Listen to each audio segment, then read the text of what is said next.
Felicitation. Felicitation. I'm going to leave this over here. Yeah.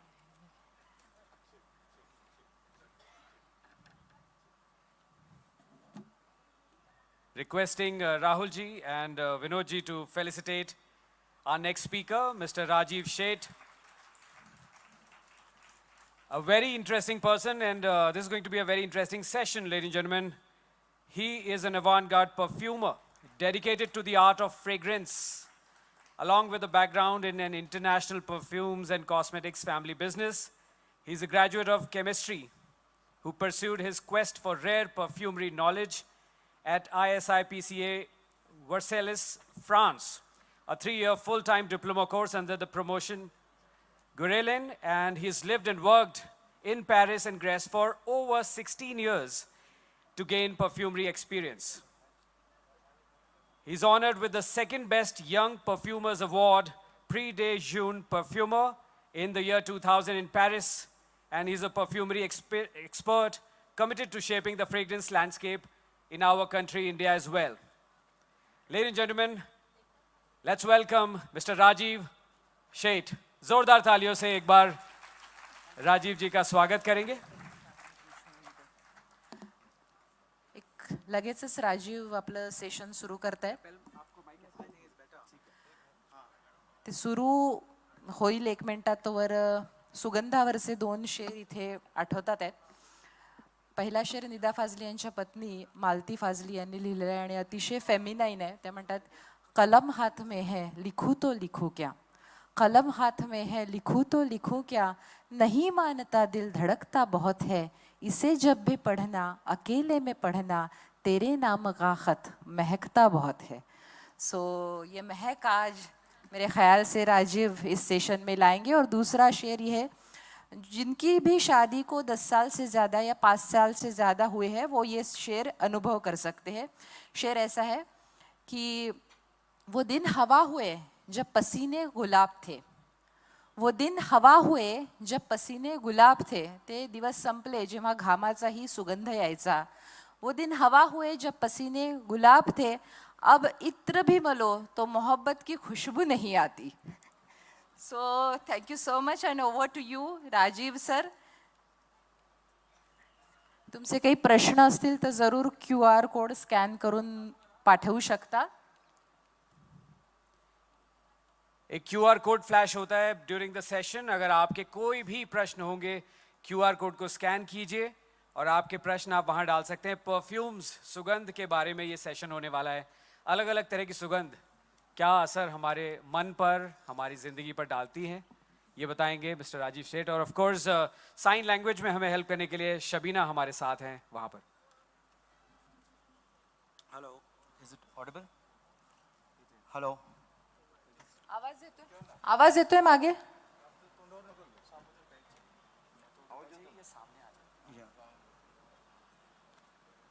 Hello hello. Yes yes, अच्छा आप fix कर दो. Alright, good evening, नमस्ते everyone. I'll start with, of course, thanking Mrunal and her team for inviting me to this amazing event. And of course, appreciate the audience who have shown up for the wellness topic, which is very important. So let's dive in the session. So I would like to do a little bit of role play and request you all to close your eyes for a few minutes, for a few seconds in fact, and let us imagine. So I want you all, if you all can just close your eyes and imagine that you are entering a room filled with the comforting scents of your childhood memories. Think of your mother's cooking, or the scent of the old books that you read, or you recently removed an old book and could smell an old book. Or if you remember sharpening your pencils and that woody smell that you used to get and you used not even throw the sharpened woods and used to smell. Or a scent of your favorite t-shirt, could be yours or your loved one. And the comforting aroma of your childhood home. Now open your eyes and tell me, did these thoughts bring back any memories? Did it bring some memories back to you all? Was anyone able to actually smell or imagine that smell that gave a thought? Right. So you see, your sense of smell is so powerful, it can transport you back in time. And I'm here to show you how to use this incredible ability to relive moments that have shaped your life. So let's go on to the next slide, please, the sense of smell. Now, let's understand how powerful is our sense of smell. So a 2014 study showed that we can distinguish between 1 trillion different odors. 1 trillion. And this is much higher than the previous estimate of just 10,000 odors. So, the next slide, please. So the sense of smell in humans is more powerful than we think. The issue is we don't have the vocabulary to describe it. So if you smell something, you don't know how to describe it because we lack the vocabulary. I think only the language, one of the dialects in Indonesia, has about 40 to 50 different words which are specifically describing fragrance, odors, and smell. But most of the other languages don't have the vocabulary to describe. Okay, so let's move on to animals. And I'm going to ask you a quiz. Do you know which animal has the best sense of smell in the world? Any guesses? Deer, dog. Okay, can we have the next slide, please? So it's the African elephant. So the African elephant, apart from having the longest nose, it has the best sense of smell. Now let me ask you, which insect holds the record for smelling at a distance? Sabse dur, like how much distance one insect can smell? Any idea which insect has that record? So I don't know the name in Hindi or Marathi, but it's called, can we have the next slide? It's a male moth. The male moth can smell a female moth 10 kilometers away. And if we talk about, next slide please, the polar bear, apparently it can smell up to 30 kilometers. So, of course, they live in Antarctica and then they have to make a journey to find their food. So they need to have a sense of smell which is developed, because if they're going to make a journey and not find their food, it's going to be difficult to live. So, next slide please. So how important is our sense of smell? We saw the animals used it for their survival, but how important? Despite having more receptors in humans, as I told you, our sense of smell is very underused. We very passively use our smell. We don't actively use it. So of course, earlier, our forefathers and ancestors must have used nose, but today, we are having other senses which are superseding. For example, the sight has superseded the smell. We are looking, so the lifestyle changes have changed that. So today, the sense of smell is largely used for sensing danger. Agar koi toast jal raha hai, if there is a fire, straight away alert. Our nose gets there. By the way, did you know that fuels like diesel, petrol, they are odorless? We add perfumes in it.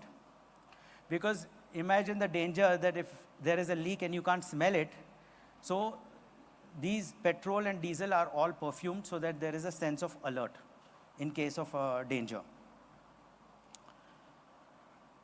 So our sense of smell, despite this, because you saw all the animals having, despite that, and we are underusing, still our sense of smell is the quickest to reach or react amongst all other senses. First will be the sense of smell. So why does that happen is, we are going to go to the next slide and I'm going to describe why. So don't worry, I'm not going to take a scientific class. This is just to show you some important aspect of our olfactory. If you see this olfactory bulb which is there, there is a limbic region, that's called the limbic region of our brain. And that limbic region is the one where is the center of our emotions. Hence, the olfactory bulb there is a connection between smell, emotion, and memory. That's why they are triggered so fast, and still our brain. So I'm sure that many of you all have experience of smelling something and straight away it triggers memory. For example, I know my grandmother used to use a lily of the valley talcum powder, Yardley. And whenever I smell that, immediately it will bring back my grandmother in my mind. So that's how fast our sense of, because it's in the limbic region of our brain, which is the center of emotion and memory. Another fact that I want to try and explain is a concept called retro-olfaction. That's the next slide, please. Now, what is retro-olfaction? Consider taste. Taste has 4 sensations: salt, sweet, bitter, sour. There is 5th, they call it umami. That's it. Everything else is flavors. So while you enjoy your food, the flavors go through the nose, and the taste remains on your tongue. And this happens simultaneously. And that is called retro-olfaction. So the day you have a cold and you're not able to smell, you will say, "Ye khana to acha nahi lag raha, hospital ka khana hai." Because there is no smell to it, there is no aroma to it. You're only having the taste. So this concept where you're having the flavors go from your mouth to your nose and the taste, that is called retro-olfaction.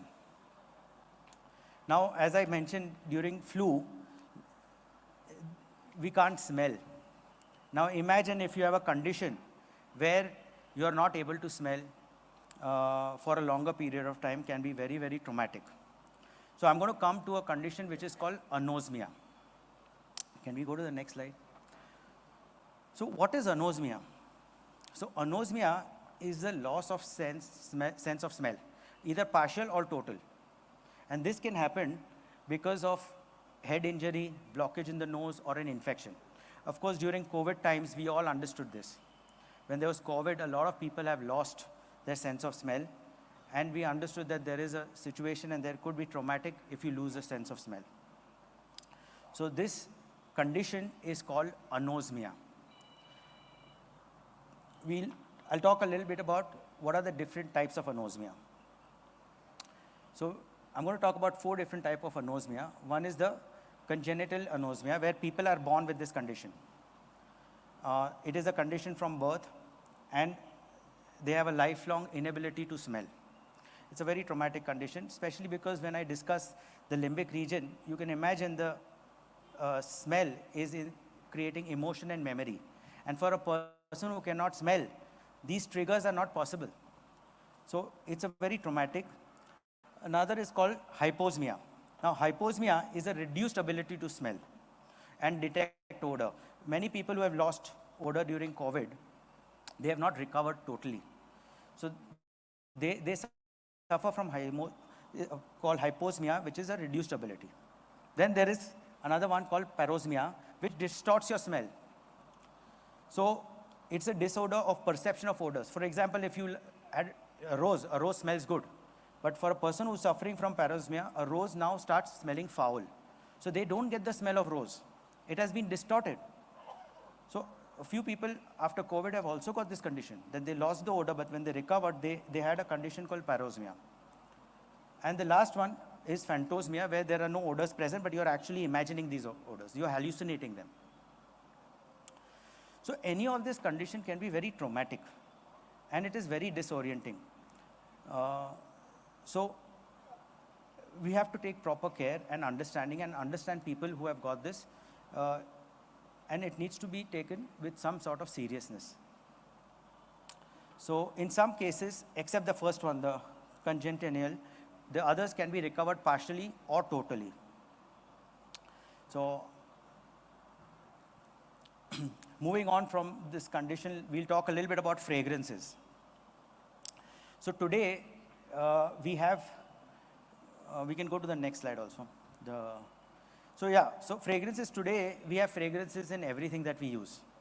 You know, you wake up in the morning, you're using the toothpaste, you've got the shower, gel, or you've got a soap, you've got deodorant, body spray, cream, hair oil, everything is perfumed. So you are using it very subconsciously. It's not really, you use it, but then you forget about it. But there are fragrances everywhere. Now, many companies and brands use fragrances in a concept they call scent marketing. Now, what is scent marketing is where they're using fragrances either to attract customers or brand recall. Now, even florists, today you'll have florists who are actually spraying perfume on their bouquets to invite people in their store. You have bakeries who are spraying vanilla, so you want to enter and have their fresh goods. You have tea, coffee shops, perfuming outside their coffee shop for tantalizing people to come and have their beverages. Now, some of these fashion brands, they have their signature scents. So, no matter which boutique you go in the world of the same brand, they will smell the same. Even hotels, for example, Taj Palaces, they have a smell which is jasmine, a fragrance. So, you go to any Taj hotels, you will see is a jasmine smell coming from there. So, this concept is subconscious scent marketing. So, you go and that's a brand recall. You're not understanding, but there is some connection happening when you're having that smell and then you recall that, yes, this is I visited the Taj hotel. And today, scents are also being used and fragrances in treating medical conditions. They use them in dementia, Alzheimer's. So there's a lot of progress which has happened where your scents and fragrances are used to cure these situations. All right, so let's come to how to smell. I've been talking about fragrances, that smell and the memory. So how do we build our olfactory skills? Of course, I mean, you can always go in your kitchen and consciously look at all the masalas and start smelling and understanding that. If you're going to a restaurant, you can try and take a moment to understand what we are eating, what it smells like, have a discussion. If you're going on a holiday or a walk, try and understand. But how do you remember? So the best way to try and build this is by association. Think of a fragrance and say that, what if it was a color? What color could it be? What if it was music? What music could it be? What if it was a shape? Associating is the best way to remember because, again, going back to the limbic region, our olfactory bulb is in the place where there is emotion and memory. So when you build association, you build memory. Right now, we cannot smell, but I'm just going to take an example of lemon, nimbu. Everybody knows the smell of limbu, right? Now, if I ask you, what is the color that if you can think of when you smell lemon? I'm sure most of you would say either green or yellow. It'll go between green and yellow. If I ask you what shape, you will say mostly rounded shape. If we talk about music, it won't be very soft classical. It'll be something peppy, the citrus note, the lemon note. So when you associate, of course, you know the lemon odor, so you can associate. But if you take something which you don't know and start associating it, it will help you to remember. It will help you to memorize and build. So I had done my perfumery training in Paris. I'd gone to study. So we have to memorize in our exam 1,000 different odors. And they will give us any 10 odors and we have to get them right, blind test. So it's a skill that you have to develop. You have to keep smelling, you have to associate and remember. How do you distinguish so many odors? Not only that, we try and remember odors even combining in our mind. So the best way is to associate. Try and consciously try and detect and try, as we lack the vocabulary, it's better to associate. Even if you like a perfume today, let's say you're liking and I'll ask you what perfume you like, you will not be able to tell me much. You say, oh, I like Cool Water from Davidoff, I want something like that, because you are not able to describe it. So you try and associate with the things that you are more personal with and create memories around it. That brings to the next question, who is a perfumer? So I'm a perfumer by profession. I create fragrances. So Perfumers is an expert who is an artist, and he's got two sides. He's like technical and an artist who is able to memorize odors.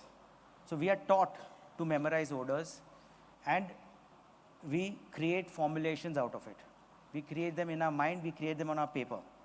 And we make harmonious accords to create perfumes that you can use in different It could be fine perfumes, it could be cosmetics, it could be toiletries, any different applications. Affectionately, perfumers are also called as nose because, of course, we have to use a lot of our noses. So in the end, like any other artist, a musician, or a painter, perfumer has got an artistic skill of creating, imagining, and creating fragrances for consumers who love perfumes. How do we do that? Is we have a palette called the fragrance palette. We can go to the next screen, please. So we have about 3,000 different ingredients that we generally use. So that is kind of our library, 3,000 different. It can be natural raw materials or synthetic. Natural means it comes from plants or animals. Animals we have tried to reduce, and I think it's going out. So thankfully, we have very less of ingredients coming from animals. From trees, it comes from bark, it comes from the peels of the citrus leaves, it comes from flowers. And there are different ways of getting them. So of course, when we are sitting in a lab or we are going and manufacturing fragrances, we are not going to take the flowers.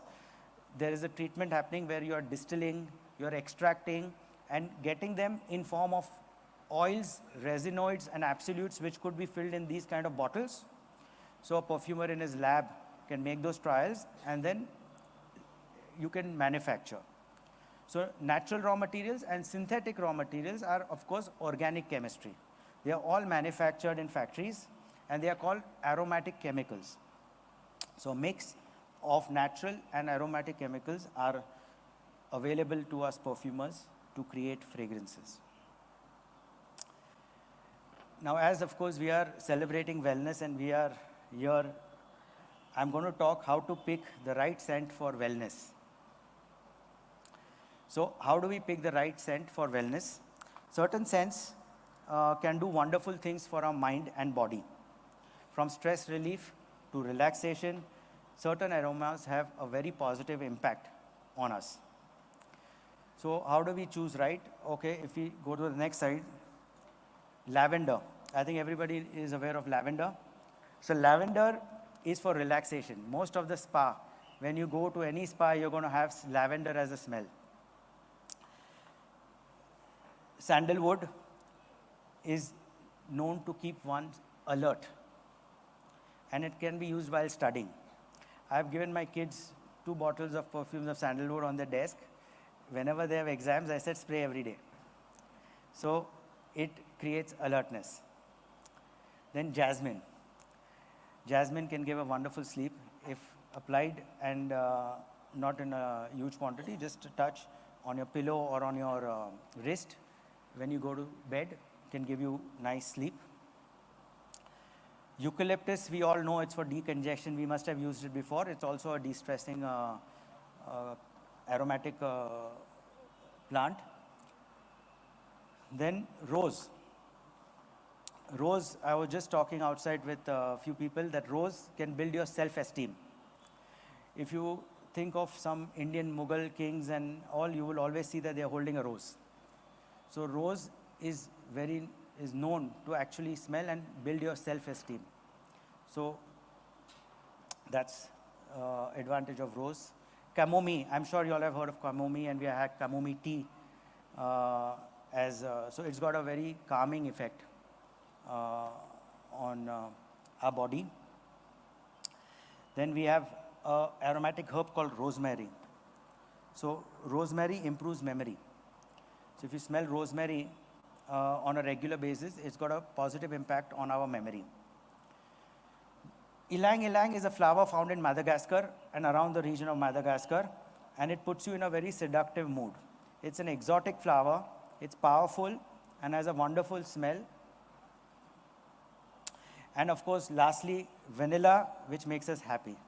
In cakes, pudding, any of these goodies that we have sweet, there is vanilla, and that puts all of us in a very happy mood. And lastly, of course, I'm going to end my talk, smell good, feel good. Thank you. If we have time and if there are any questions, I'm happy to answer a few of the questions from anyone.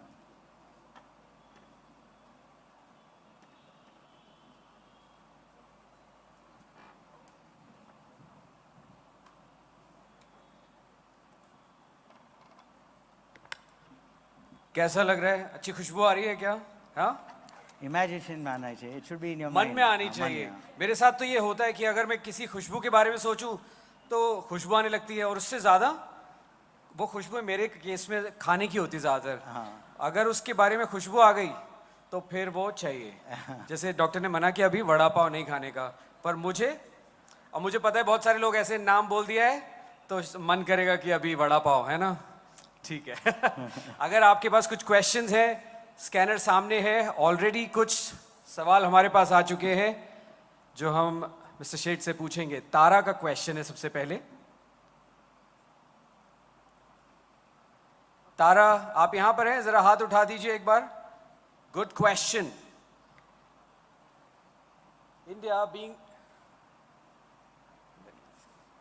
India being a leading manufacturer for raw materials for making perfume and attars, why is there no brand that is internationally recognized as perfume made in India, and is this something that can be achieved? Well, this is where what I've been working on since I've come back from France, because that is what I decided to come to India to exactly do what the question is coming. So it's a very valid question. I think historically we were more into simple notes and naturals like Athers. And France, where the technology and they made aromatic chemicals and the process of using natural, there are a lot of aromatic herbs and flowers which are in Europe, which are not available here. And our perfumery was more simplistic. We used to use even flowers to smell. And then it got into manufacturing of aromatic chemicals, and I think we simply did not probably think that we have that brand understanding, and everybody talks about made in France fragrance. So we are going there. I am making efforts day in, day out to try and get India at a forefront where we are not only known for raw materials, but we are also known for fragrance brand. So I think very soon we should see things happening. In the next 5 years, you will see a few brands from India which are going to be present in the global level. Sir, there is a second question from Anil Verma. Whether perfumes are used for therapy for illness? So actually, perfumes would not be used as a therapy. They are just being used to, it's at a primary stage. As I mentioned, that in conditions they've identified, like dementia, Alzheimer, they are reacting well. So perfumes and scents are being used for that, but not in all. It's more of a wellness. It is very subjective. So it's not necessary that if sandalwood works on me, it's going to work the same way on you. You have to find the connect. You have to find which one is putting you in a positive spirit, and then you use it. But it's not something which is very, you cannot say it's going to be cured by using. It is just helping, and we are getting there with more and more help to cure it. But I would not say that perfumes would cure any illness as on today. Okay, there is a question from Rajendra Gadgil, and I was about to ask this question to you. Difference between attar and perfume. So Athers is our traditional perfumery where today the Athers are no longer what it used to be. So Athers traditionally were natural ingredients, either single like sandalwood, rose, jasmine, or mixed, and they were distilled on sandalwood oil. That is called Athers. So pure natural ingredients which were being distilled on sandalwood oil as a base are called Athers. French perfumes, as I talked about the palette of perfumers that we have, is a combination of natural and synthetic. So when you combine those, that's called the French perfumery. Of course, there is a lot of bridge happening now, and Athers today are also doing similar things, but in the original sense of Athers is what I just described. Okay, a question from Prachi Sancheti. I think बहुत सारे लोग resonate करेंगे इस बात से, especially after the pandemic that we've seen. She says, any remedy for not sensing any smell because of the overdose of cough pills that I've had? No, it's a difficult condition, and I don't think it will have to come back naturally. There is nothing that can bring it back. And I would only recommend that continue practicing to smell. Couple of odors you take, very simple ones, and daily try and see if there is a improvement in that situation. But otherwise it has to be time and natural. Umakant says, which perfumes are better for reducing anger? मैं अपने boss को देने वाला हूँ. Wish I knew. No, I don't think so. I can classify them in reducing anger. If any fragrance which helps you reduce anger, you can use it. So, what is your advice for entrepreneurs who want to start a business in the Indian and international market for luxury and everyday perfumes? Rahul का सवाल है. Right, so today we have more opportunities. You have schools which are present, which can teach you perfumery. You have companies which have their internal school for training. And you can try, and of course, as I told, the sense of smell has to be developed, the skill. So there are other roles also, not only perfumer. You can also have different roles of an evaluator, marketing in a fragrance company. But you have several schools. You have one in Kannauj in India, you have internationally a few schools where you can actually learn perfumery now. Artificial perfume are bad for health. Question from Ajay. So I would think what he's trying to say is if it is synthetic. But as I mentioned, that aromatic chemicals are organic chemistry and they are not bad. So as long as you know the brand, there are certain chemicals which are banned. Of course, most of the brands would not use it. But per se, aromatic chemicals are not bad. You would have to actually rely on trusted brands which would use the safe chemicals. So one tip I want to tell all of you all is that when you buy a perfume, and if it says handkerchief spray, see what is the base is methyl alcohol there, which is actually a much harmful thing. So do not use perfumes which have methyl alcohol as base. Use the ones which have got ethyl alcohol. So I think in India this is a bigger problem, is where a lot of perfumes are using methyl alcohol, which is kind of carcinogenic in the longer run.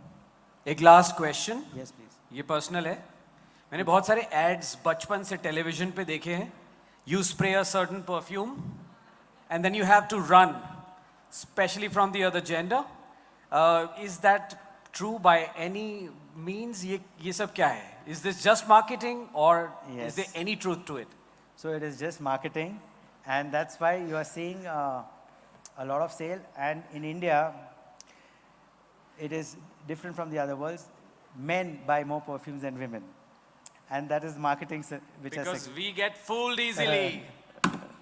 All right, give it up for Mr. Rajiv Sheth, everybody. Thank you. Thank you so much, sir, for being with us. What an honor and a privilege and insightful session. Thank you So much. This, ladies and gentlemen, is Sakal presents Suhana Swasthyam, powered by Bharati Vidyapeeth. And I'm now going to call on stage somebody very